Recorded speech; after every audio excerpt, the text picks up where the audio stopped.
Ros Lib Dem candidate for West Dorset has called for the resignation of her party leader Nick Clegg. Our correspondent Rob Kane is with her in I'm Dorchester here with now. Ros from the Liberal Democrats here in Dorchester, and we're just going to ask a few questions for all you folks at home.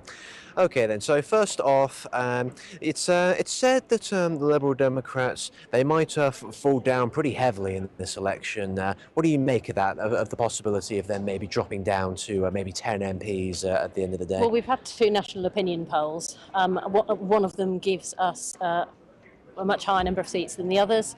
The YouGov poll's giving us 30 seats, but if you're actually looking at the results that are coming through at the moment, it looks as though it's going to be closer to the BBC poll, which I think is disastrous.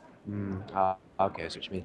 Okay, and also I've read that that you once worked in different schools and certain management positions, and how has that sort of fed into your sort of philosophy as an MP?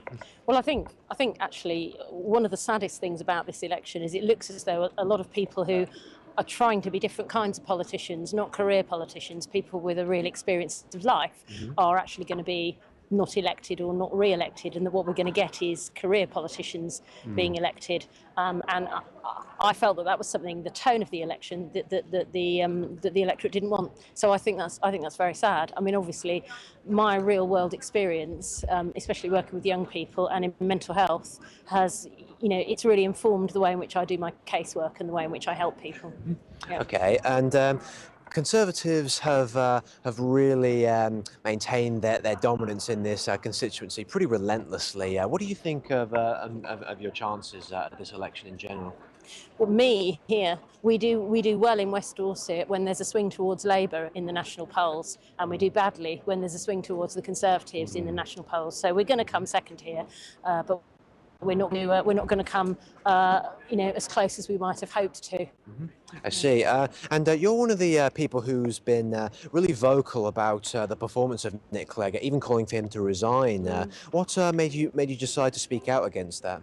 I think that Nick Clegg really needs to consider his position now. He's presided over the biggest fall of votes in the party since the 1970s, and I think maybe it is time now for him to fall on his sword and let us go forward as a leaner party.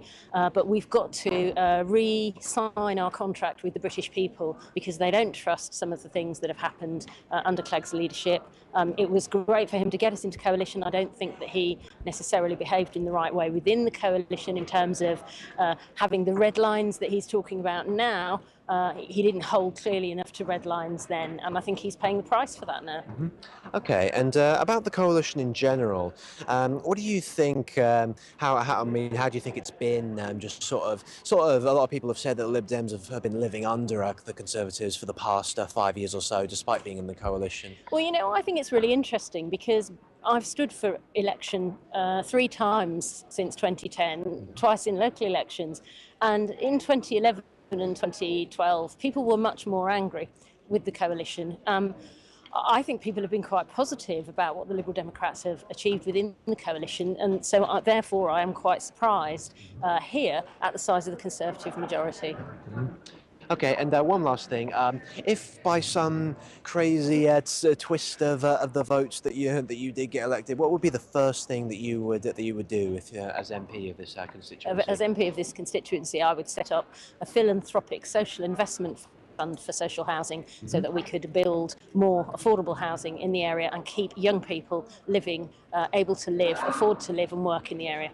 Okay, then, well, that's just about all we have time for now. So thank you very much for your time, Ros, and back to the studio.